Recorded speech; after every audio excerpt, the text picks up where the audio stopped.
Gusto kong i-share o iparinig sa inyo ang pahayag ni Senate President Escudero na parang pinapatamaan niya ang palasyo tungkol ito sa Pogo. Akala ko wala nang online gaming. Meron pa pala. Ang nawala, Pogo, kailang merong Pigo. So ano yung Pigo? First time kong marinig yung Pigo. Philippine Inland Gaming Operation. Ang binan, tinanggal, Philippine Offshore Gaming Operation. So ano itong offshore? Ano itong inland? Nako, ito yung patama ni Senate President Escudero. Pakinggan natin siya. Maintindihan sa totoo lang. Binan natin ang Pogo. Gustong ipagbawal sa pamamagitan ng batas ang Pogo. Ang Pogo, ang ibig sabihin ay Philippine Offshore Gaming Operations. Yung mga dayuhan yung nagsusugal dyan. Dayuhan ang nasisira ang pamilya, nalululong sa sugal, nawawala ng pera dahil sa sugal. Pinagbawal natin. Pero pinayagan natin yung Pigo. Philippine Inland Gaming Operations. Kung sana nagsusugal ay Pilipino, hindi dayuhan. Ang nawawalan at naubusan ng pera ay Pilipino at hindi dayuhan. Alam mo yun ang hindi ko maintindihan sa totoo lang. Binan natin ang Pogo. Dinobli lang natin. Gustong ipagbawal sa pamamagitan ng batas ang Pogo. Ang Pogo, ang ibig sabihin ay Philippine Offshore Gaming Operations. Yung mga dayuhan yung nagsusugal dyan. Dayuhan ang nasisira ang pamilya, nalululong sa sugal, nawawala ng pera dahil sa sugal. Pinagbawal natin. Pero pinayagan natin yung Pigo, Philippine Inland Gaming Operations. Kung sana nagsusugal ay Pilipino, hindi dayuhan. Ang nawawalan at naubusan ng pera ay Pilipino at hindi dayuhan. Okay? So, akala ko okay na dahil wala nang sugal. Kasi nakakasira sa pamilya ang sugal.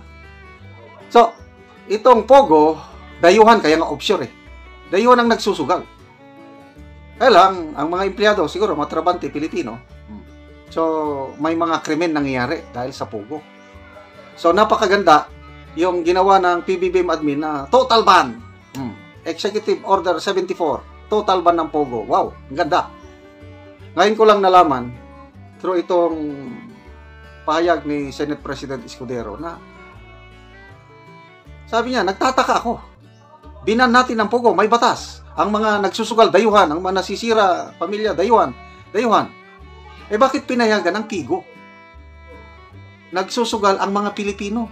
Ang nadadamay, pamilyang Pilipino. Bakit?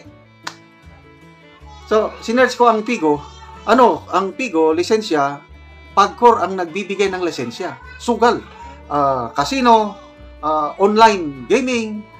Talagang, basically, nandyan pa rin ang sugal sa pamamagitan ng Pigo. Bakit? Grabe. I don't know kung ano ang kaibahan ng Pigo doon sa IGL. Ano yung IGL? Internet Gaming License. So, ano ba ito? Sugal din ba ito? I-search nga lang natin. Kasi, yun yung babalita noon is IGL. So, ang sugal, okay, ito, mga Pilipino, kahit saan, lalo na sa mga maliliit na bayan, mga baryo, huweteng. Since time immemorial, parang nandyan na huweteng. Malilit pa kaming bata, maliit pa ko, may huweteng na. Minsan, sumasama ako sa mga pinsan ko, yung mga kobrador ng huweteng, nagpapataya. Hanggang ngayon, hindi pa rin maalis-alis ang huweteng. Anyway, huweteng, malilit lang ang taya. Sige na lang, parang libangan ng mga ordinaryong Pilipino. I think, hindi na matanggal ng huweteng. Lang ito, malakihan na, yung Pogo, Pigo, talagang kailan kaya totally ipagbawal yung mga ganyang sugal. Kasi isang bisyo yan, alak, sugal, babae, sigarilyo. Yun yung mga bisyo na nakakasira sa pamilyang Pilipino. So, ako, nung kabataan ako, naranasan ko rin yung pagsugal. Madyong, natuto akong magmadyong. yung braha, yung pusoy, tong-its. Marunong ako niyan nung una, kaya lang later on, nakaka-addict. Naranasan ko yan, ma-addict ako sa braha. Kahit mahjong, nakaka-addict. So, later on, na-realize ko na hindi maganda para sa pamilya ko. Kasi, bago pala ako serbisyo ng una, nagsusugal na rin ako eh. Kaya lang, later on, na-realize ko, it's not good. Kaya, mabuti na lang, na-realize ko na makakasira sa pamilya ko.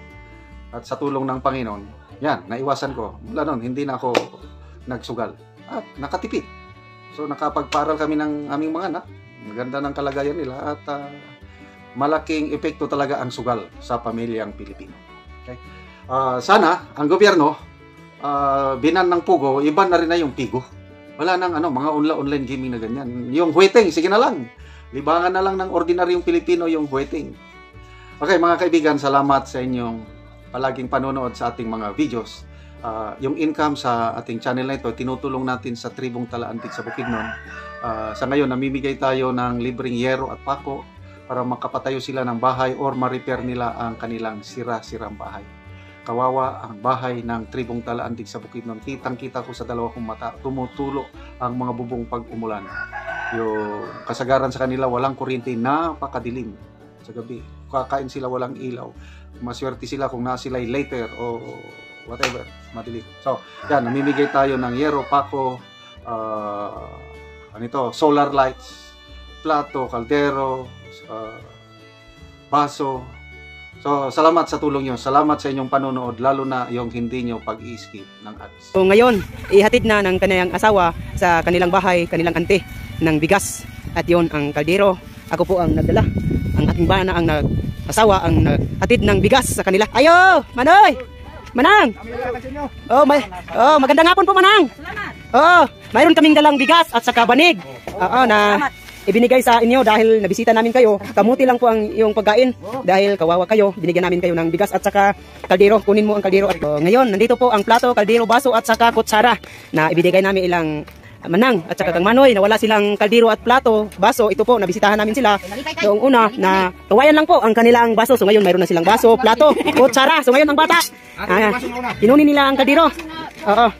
So ngayon, nung una, ang kanilang plato, yun, 3 lang po. Ang kanilang kutsara, 2. So kanilang baso, kawayan. So yun, binigyan namin sila ng baso at saka plato, kutsara, kaldero at saka bigas at banig.